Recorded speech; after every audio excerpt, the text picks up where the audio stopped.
For generations, humanity has stared into the night sky and asked the same question: are we truly alone?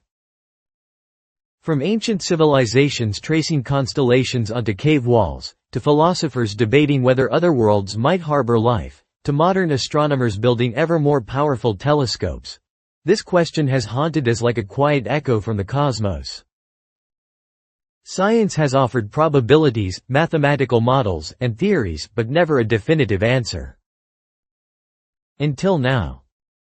Because just 120 light-years away, orbiting a faint red dwarf star in the constellation of Leo, lies a planet that is forcing us to rethink everything we believed about life's place in the universe. That planet is K2-18B. And thanks to the James Webb Space Telescope, we may finally be standing at the edge of an answer humanity has been chasing for millennia. When the telescope turned its instruments toward this distant world, it revealed something extraordinary. In the planet's atmosphere, Webb detected chemical signatures that should not be there if this were just another sterile rock drifting in space. Water vapor, methane, carbon dioxide. But beyond these familiar molecules came a chemical fingerprint that made scientists stop in their tracks: dimethyl sulfide, or DMS. On Earth, this compound is only produced by living organisms, specifically, microscopic phytoplankton drifting in our oceans. Suddenly, the search for life was no longer about abstract possibilities. It was grounded in data, in chemistry, in patterns that biology itself had written into the cosmos. K2-18b is not just another exoplanet among the thousands already catalogued. It belongs to a rare class of world scientists call Hycean planets, those with hydrogen-rich atmospheres and potentially vast oceans hidden beneath. To grasp the scale of this discovery, imagine a world more than twice the size of Earth, about 2.6 times larger, with nearly 9 times our planet's mass. Yet despite its size, it orbits within the habitable zone of its star, a region where temperatures may allow liquid water to exist. This makes it neither a barren desert like Mars nor a chaotic gas giant like Jupiter.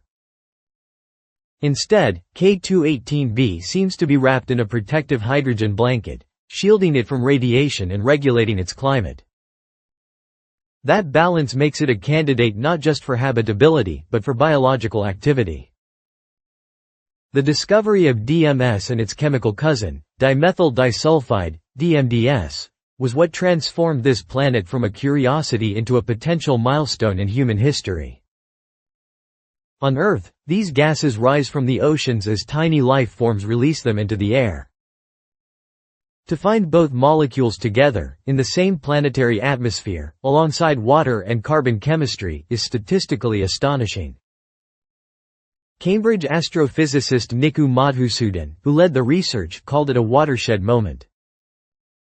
For decades, we've looked at planets and speculated. Now, for the first time, we may be detecting molecular signatures that on our own world are inseparably tied to life. If life does exist on K2-18b, what could it look like?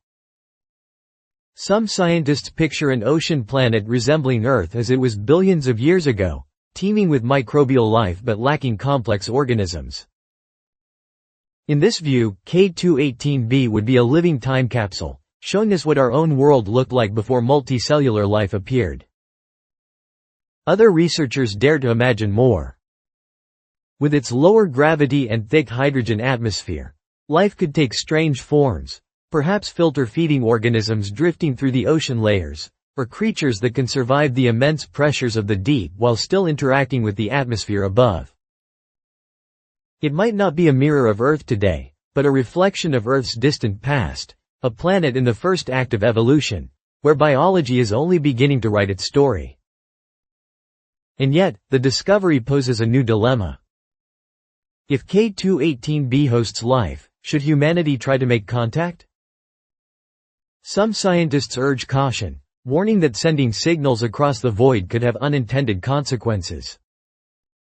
What if the biosphere is fragile, and human interference disrupts its balance? What if, against all odds, K2-18b is home to something more advanced than microbes, something capable of perceiving us. Physicist Mark Buchanan has argued that reaching out could expose us to risks we don't fully understand. On the other hand, thinkers like Avi Loeb believe that if intelligent life exists out there, it already knows about us. Our radio waves have been leaking into space for more than a century, spreading like ripples in a cosmic pond. If someone were listening, they may have already heard us. But whether or not we decide to send a message, one thing is certain: communication would take centuries. A signal from Earth would take 120 years to reach K2-18b, and another 120 years for a reply to return.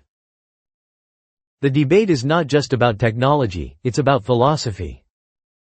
Should we remain silent observers, or should we announce ourselves to the cosmos? When Webb's findings became public, the reaction was unlike anything in recent memory. News outlets around the world ran urgent headlines.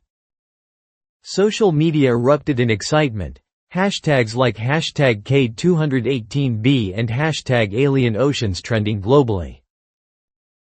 For once, humanity's gaze turned upward, united not by politics or conflict, but by wonder. Children in classrooms asked teachers about phytoplankton, telescopes, and distant stars. Space agencies quietly restructured their long-term goals, considering new missions, new probes, new telescopes that could dive even deeper into these alien atmospheres. Even private companies like SpaceX and Blue Origin began whispering about interstellar sails and AI-driven capsules, ideas that once seemed like science fiction but suddenly felt urgent. And yet, amid the wonder, there was also unease. If life can exist on K2-18b, then it may exist in many places. If it exists in many places, then why haven't we seen evidence before now? This is the heart of the Fermi paradox, the contradiction between the high probability of life in the universe and the silence we hear when we listen. Perhaps civilizations rise and fall too quickly to leave lasting marks. Perhaps intelligent life is fragile, and most worlds never move beyond microbial beginnings. Or perhaps, more chillingly, life chooses to remain silent. Silence, in that case, is not absence, it's caution. If K2-18b holds microbes today, that may not surprise us. But if we eventually detect complex ecosystems or even hints of organization beyond nature's randomness, the silence of the universe may itself be the clearest message of all. Speak carefully. The discovery also forces us to rethink biology itself. On Earth, life as we know it depends on oxygen, carbon, nitrogen, and water.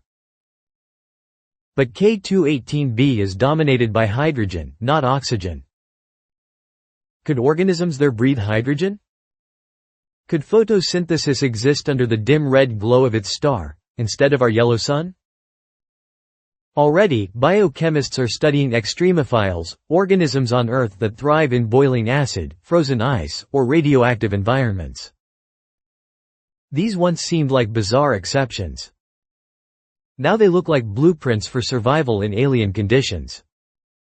And it raises another possibility. What if we've already encountered alien biology and failed to recognize it?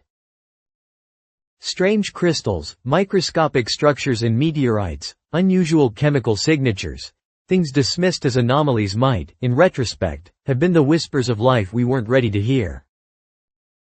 Before K2-18b, we looked outward with curiosity. After it, we look outward with responsibility. Psychologists speak of a coming, cosmic shock, the moment humanity fully absorbs that Earth is not unique. Religions are re-examining creation stories, philosophers are debating what it means for human purpose, and educators are grappling with how to teach a generation that will grow up knowing life is not confined to this planet. Some feel awe, others feel fear, but no one remains indifferent. Because K2-18b is not just another discovery. It is a mirror. A reflection of who we are, who we once were, and who we might become. For centuries, we believed life was a lonely spark in an endless void. But this discovery changes that. It didn't arrive with spectacle or drama, it came as a whisper. A whisper that suggests life is not a miracle limited to Earth, but a pattern written into the fabric of the universe itself. And that whisper asks us new questions. Not only are we alone? But what comes next? Do we listen quietly? Do we dare to reach out? Or do we wait, patient and careful, for the universe to whisper again?